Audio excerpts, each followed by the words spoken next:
o grande Jeová, o grande Yahvé. Quando você começa a ver algumas Bíblias que eram dessas atuais hoje, já não existe mais. Mas as Bíblias antigas, pastor Noel, tinha 4 folhas em branco. Toda a Bíblia antiga, quem teve uma Bíblia assim? Levanta a mão. Aí. Tinha 4 folhas em branco. E essas 4 folhas em branco simbolizavam os 400 anos que Deus não falou na terra. Deus não falou nem por meio de visão, nem por revelação, nem profecia. Ninguém tinha nada de Deus para falar. Deus se calou durante 400 anos. No período que Deus se calou, queridos, Deus estava preparando todo o cenário. Por quê? Porque estava chegando o tempo cristocêntrico, que era o período de Jesus como filho. Aí inicia a sua história. Louvado seja o nome do Senhor, os evangelhos. Aí vai iniciar a história, o nascimento de Jesus. Depois Jesus aparece, novamente para ser ali, louvado seja o nome do Senhor, apresentado ao templo e ser circuncidado. Depois Jesus some e aparece com a idade de 12 anos, pregando a palavra dentro do templo. Depois Jesus some novamente e ele vai aparecer com a idade de 30 anos. Aleluia. E algumas pessoas que se perguntam por que ele apareceu somente com a idade de 30 anos. Quando você vai ler lá no livro de Levítico, até mesmo de Deuteronômio, que onde vai falar acerca das leis, vai dizer que só um sacerdote, ele só poderia se tornar sacerdote de verdade, ou assumir a sua posição sacerdotal com a idade de 30 anos. Jesus não veio para poder quebrar protocolo algum. Jesus veio, glória seja dada ao Cordeiro, para poder, para poder fazer com que a lei fosse seguida. E a gente vai ver com a idade de 30 anos, Jesus aparece no Rio Jordão e é batizado por João Batista. E depois dali Jesus é levado ao deserto, onde foi tentado por Satanás. E nesse período ele jejua 40 dias e 40 noites. E o que me chama a atenção é que enquanto Jesus está jejuando e orando, o inimigo está observando que Jesus está jejuando e orando. E eu não sei por que tem muita gente, porque eu acredito, pastor Noel, que aqui nessa noite, dentro dessa igreja não tem não, que venha desse não é não. Que fica colocando pretexto para jejuar e orar. Se é para orar, não aguenta. Se é para jejuar, não aguenta. Aí eu vejo Jesus nos dando uma lição de vida. Por quê? Porque ele sendo Deus, ele sendo Deus Todo-Poderoso, ele vai jejuar e vai orar. Imagine nós, matéria, irmão. Se ficasse jejuar e sem orar, a carne vai fluir. E se tem uma coisa que é perigosa, eu costumo dizer, pastor Noel, que o inimigo da igreja não é Satanás não, irmão. O inimigo da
se ele fosse.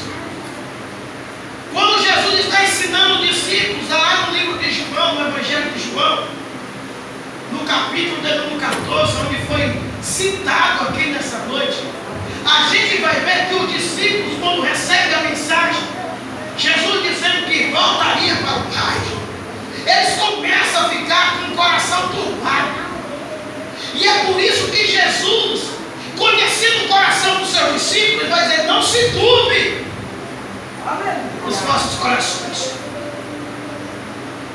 Jesus sabia muito bem que os discípulos tinham ficado abalados com a notícia do retorno de Jesus Cristo para o céu. Aí Jesus vai lembrar para ele: não fiquem assim, não turbe os vossos corações, crede em Deus e crede também em mim, que na casa do meu Pai há muita morada. Se não fosse assim, eu vou diria: irei eu e preparar-vos Oh, meu um Deus, lugar, é o nosso para que onde sonho.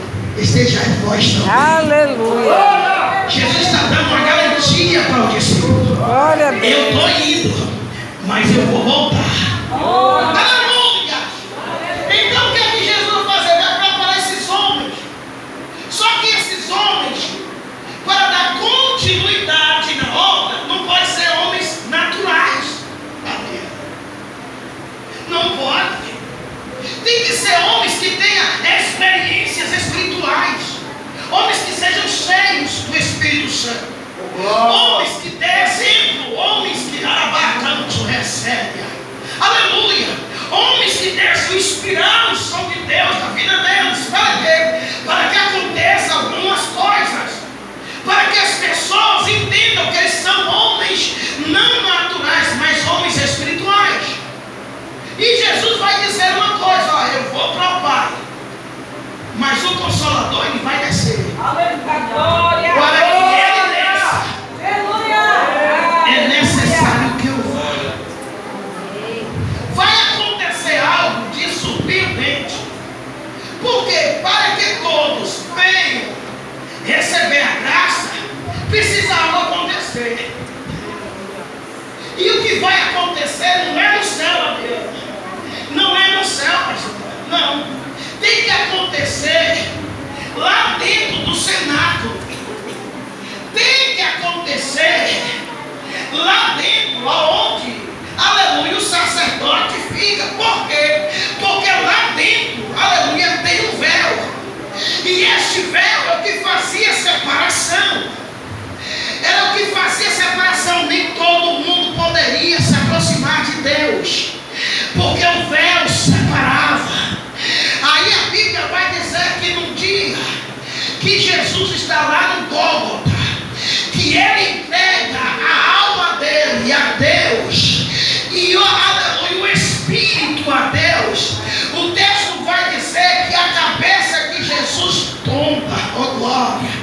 No momento que a cabeça de Jesus tomba, o texto bíblico vai nos dizer que houve um terremoto. E sabe o que vai acontecer, Adriana? Esse terremoto vai abalar. E aleluia, e através desse abalo, aleluia, vai chegar lá no cenáculo, aonde tem um véu que precisa ser rasgado de cima do céu até abaixo. Aí o que vai acontecer? Enquanto está tendo terremoto, a unção de Deus chega lá e rasga o véu e está dizendo: agora vai ter liberdade de adoração. Agora qualquer um que quiser adorar, pode adorar na casa, pode adorar no trabalho, pode adorar na rua, porque o véu se rasga. E quando o véu se rasga, está dizendo: agora não tem como você se afastar. Se você quiser se aproximar, pode se aproximar, que eu vou estar bem pertinho. Glória seja para o Cordeiro de Deus. O véu se rasga.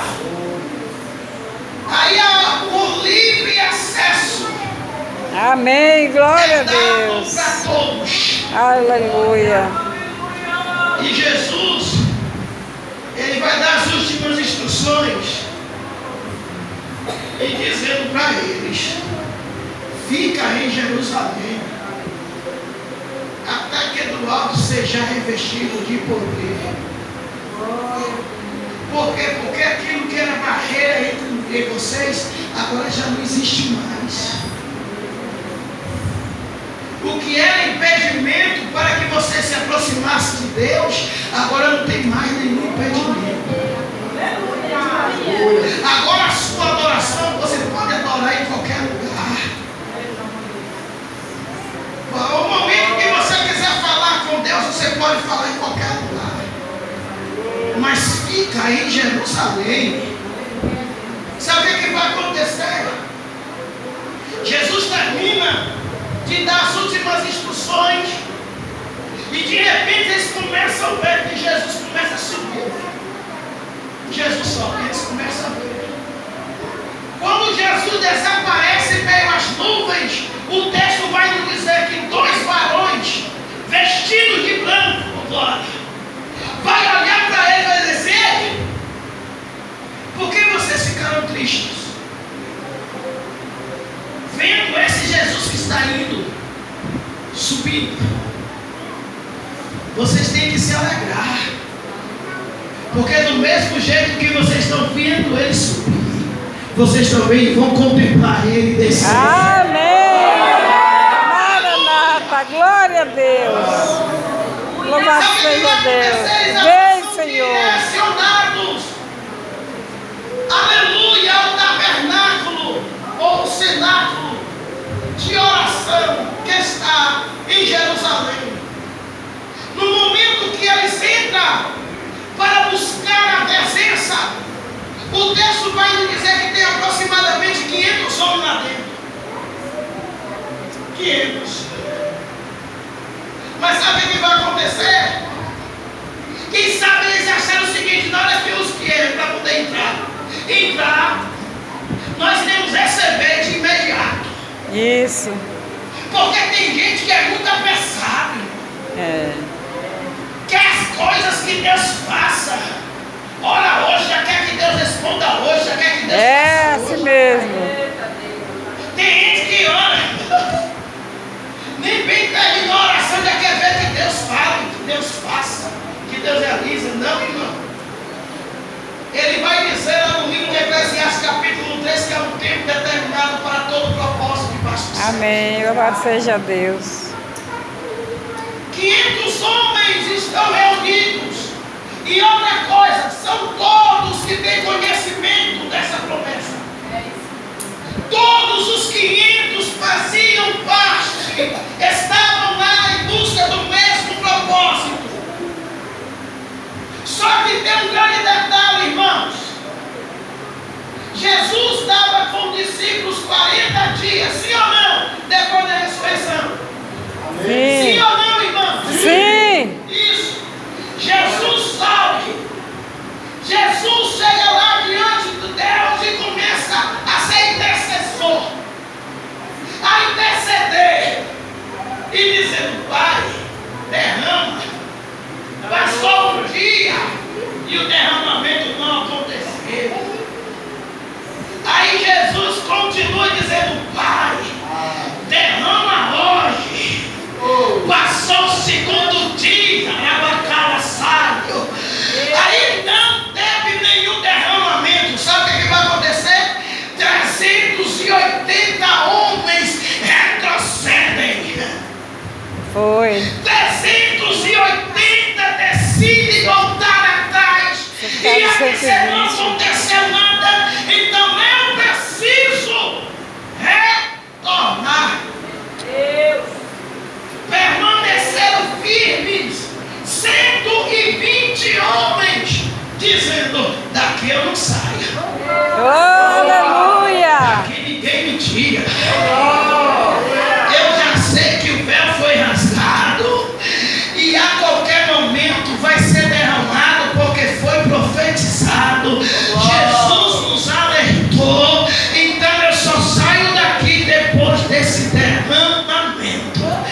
Eu não saio da brecha, eu não saio da posição, eu tenho que ficar disponível a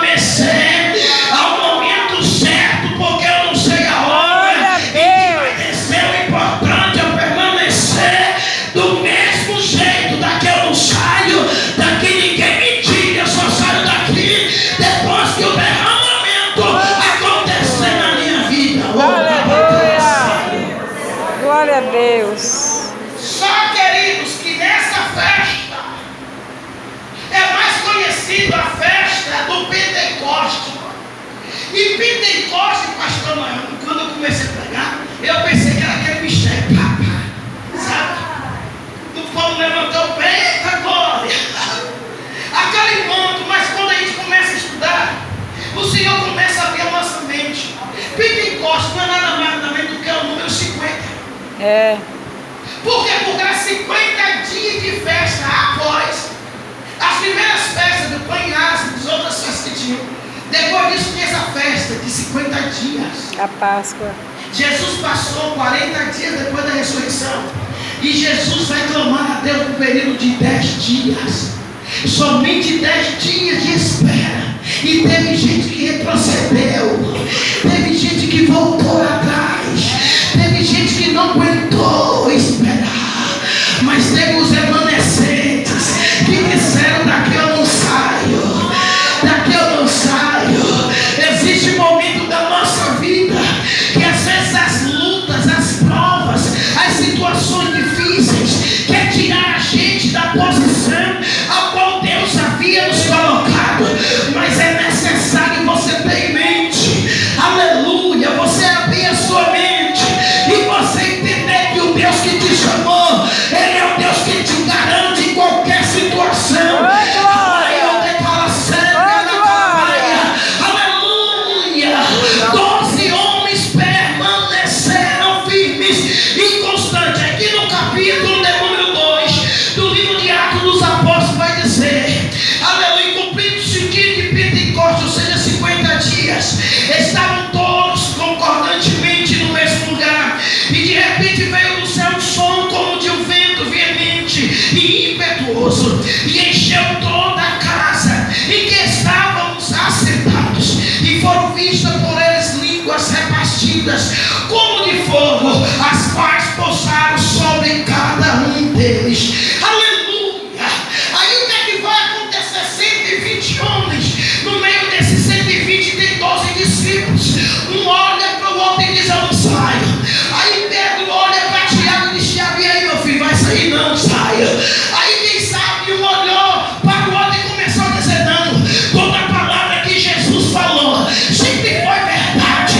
Jesus nunca mentiu. Jesus sempre falou e Ele afirmou aquilo que Ele havia dito. Jesus mandou a gente ficar. Jesus mandou a gente permanecer.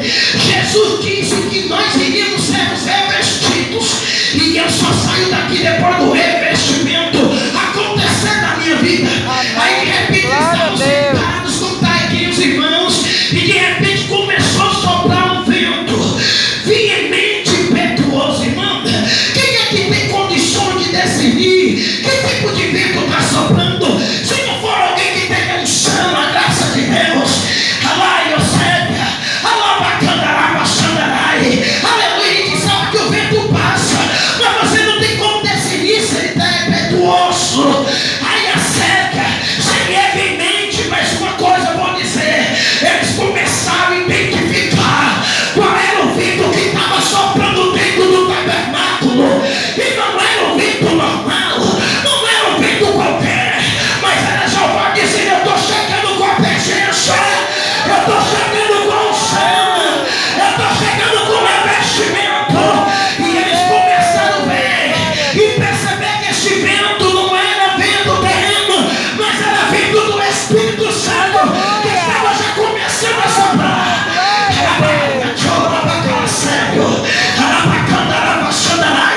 Aí o Espírito Santo começou já a mostrar para eles. Por quê? Porque eles começaram a ter visões. E as visões que eles começaram a ter, eles tiveram visões de bola de fogo que parava sobre cada uma das cabeças. E de repente eles começaram a falar línguas repartidas como de fogo. E eles começaram a falar línguas, a qual o Espírito Santo concedia a eles que eles falassem. Aí, irmão, eu estou sentindo algo forte aqui nessa noite, e eu tenho certeza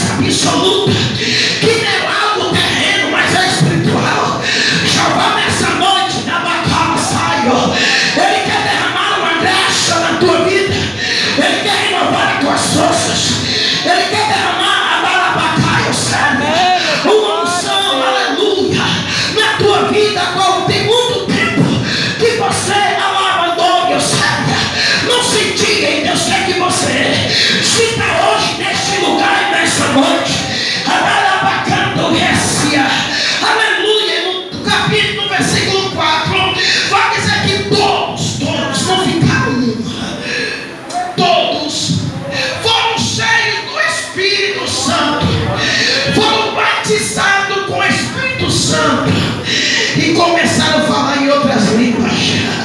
Oh glória, aleluia. E sabe o que estava acontecendo? Estava acontecendo o que está acontecendo aqui hoje. Hoje nós estamos aqui dentro da igreja. Jeová está falando através da sua palavra. Aleluia, mas do lado de fora aí, aleluia, assim que eu cheguei foi a primeira coisa que eu vi. Está acontecendo uma festa aí fora. Tem pessoas reunidas aí fora. A mesma coisa aconteceu naquele dia. E o fogo foi tão forte dentro do tabernáculo que quem estava do lado de fora foi impactado também. Aí assado, a cena, aleluia. Aí o que é que vai acontecer, queridos? O que vai acontecer é o seguinte: quem está do lado de fora, que são pessoas